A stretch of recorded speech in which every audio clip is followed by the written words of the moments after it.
Hello दोस्तों, हमारा आज का टॉपिक है ब्याज निकालना सीखें। तो आज की इस वीडियो में हम लोग बैंक का ब्याज और गांव का ब्याज कैसे निकालते हैं, दोनों तरीकों को सीखने वाले हैं। तो आप इस वीडियो में अंत तक बने रहिए ताकि आपको कोई भी कन्फ्यूजन ना बने। तो चलिए स्टार्ट करते हैं। देखिए, किसी भी प्रकार का ब्याज निकालना हो, आ तो बैंक का ब्याज निकालना हो, आ तो फिर गाँव का ब्याज निकालना हो, हमें कम से कम 3 चीज़ें पता होनी चाहिए। सबसे पहला चीज़ है मूलधन, यानी मूलधन यानी कि जितना ऋण होता है वो पता होनी चाहिए। देखिए यहाँ मूलधन 1500 रुपये है। फिर दूसरा है समय, तो टाइमिंग यानी कि कितने समय के लिए हम ब्याज जोड़ रहे हैं, यानी कि कितने समय के लिए हम आ, मूलधन यानी कि ऋण लिए थे। तो फिर थर्ड बात जो है, थर्ड चीज़ें वो दर है। दर जो प्रतिशत में होता है। तो 3 चीज़ें हमें पता होनी चाहिए, मूलधन, समय और दर। तो देखिए, इसमें बैंक का ब्याज और गांव का ब्याज में जो मेन डिफरेंस है, मुख्य अंतर है, वह दर में अंतर होता है। दर, देखिए, बैंक का जो ब्याज होता है, जो दर होता है, वो वार्षिक होता है।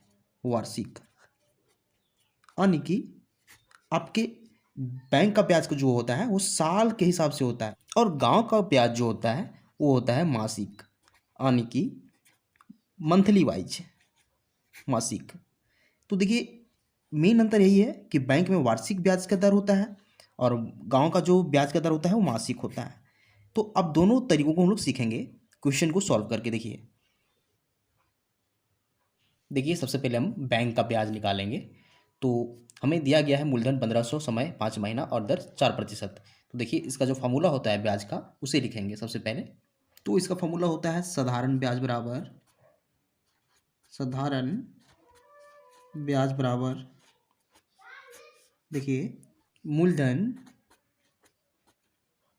मूलधन गुना समय फिर गुना दर, और नीचे बटा में फिर 100 होता है, यानी कि बटा में 100। मूलधन गुना समय गुना दर बटा 100 होता है, यह साधारण ब्याज का फॉर्मूला होता है। तो देखिए, सबसे पहले मूलधन देखिए कितना है, 1500 है।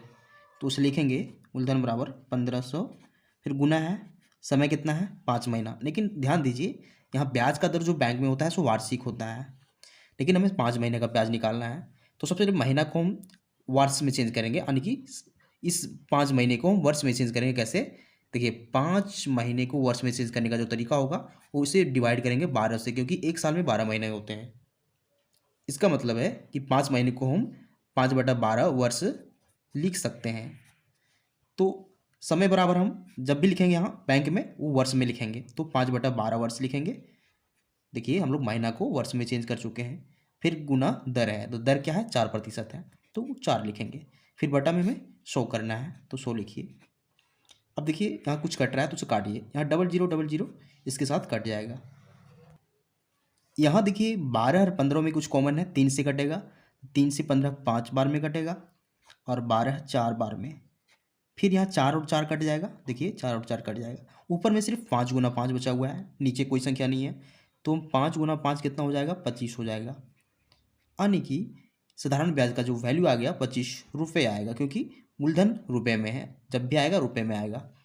तो इसका मतलब है कि बैंक का जो ब्याज आएगा वो 1500 रुपये का 5 महीने में 4% की दर से 25 रुपये आएगा। अब हम लोग इसी डेटा को, यही मूलधन, यही समय और यही दर का हम लोग गांव का ब्याज निकालेंगे। देखिए कैसे, सेम फॉर्मूला निकालेंगे, साधारण ब्याज बराबर मूलधन गुना समय गुना दर बटा 100। तो देखिए, लिखेंगे साधारण ब्याज बराबर, देखिए मूलधन कितना है, 1500, तो 1500 लिखिए। फिर गुना में फिर समय, समय 5 महीना है, तो यहाँ 5 का 5 ही लिखिए, क्योंकि यह मासिक दर है और यहाँ वार्षिक था।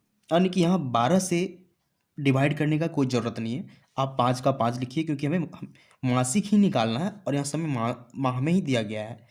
तो अब 5 लिख चुके हैं समय का वैल्यू, गुना दर लिखेंगे तो दर 4% है, तो गुना 4 लिखेंगे। फिर बटा में हम लोग 100 लिखेंगे। यहाँ डबल जीरो फिर से कट जाएगा। देखिए, ऊपर में सिर्फ संख्या बची हुई है, नीचे कोई संख्या नहीं है, तो गुना कर देंगे। 15 पचे 75 होता है, 75 गुना 4 जो हो जाएगा वह 300 हो जाएगा, 300। और यह रुपए में होगा, क्योंकि ब्याज है। यानी कि गांव का जो ब्याज का जो वैल्यू आ रहा है, 300 रुपये आ रहा है, और बैंक में क्या आ रहा था, 25 रुपये आ रहा था। तो कितना डिफरेंस है, 25 और 300 में काफ़ी डिफरेंस होता है। और यह जो मेन अंतर बन रहा है 25 और 300 का, वह इसके कारण बन रहा है, यहाँ वार्षिक दर है, यहाँ मासिक दर है। इसी वजह से दोनों के वैल्यू में अंतर है, यहाँ 25 रुपये है, यहाँ 300 रुपये है, यानी कि समय सेम है, 5 महीने का ही हमें निकालना है दोनों स्थितियों में। लेकिन यहाँ एक में बैंक के ब्याज में सिर्फ 25 रुपये बन रहा है, यानी कि अगर हम 1500 रुपये जमा करते हैं 5 महीने के लिए तो सिर्फ हमें 25 रुपये मिलेंगे ब्याज के रूप में। और अगर गांव का ब्याज हम अगर हिसाब करें तो हमें 300 रुपये मिल रहे हैं ब्याज के रूप में। तो ये तरीका होता है गांव का ब्याज और बैंक का ब्याज निकालने का। तो उम्मीद करते हैं आपको मेथड समझ में आ चुका होगा। तो अगर वीडियो पसंद आता है वीडियो को लाइक कीजिए, चैनल को सब्सक्राइब जरूर कीजिए। Thank you.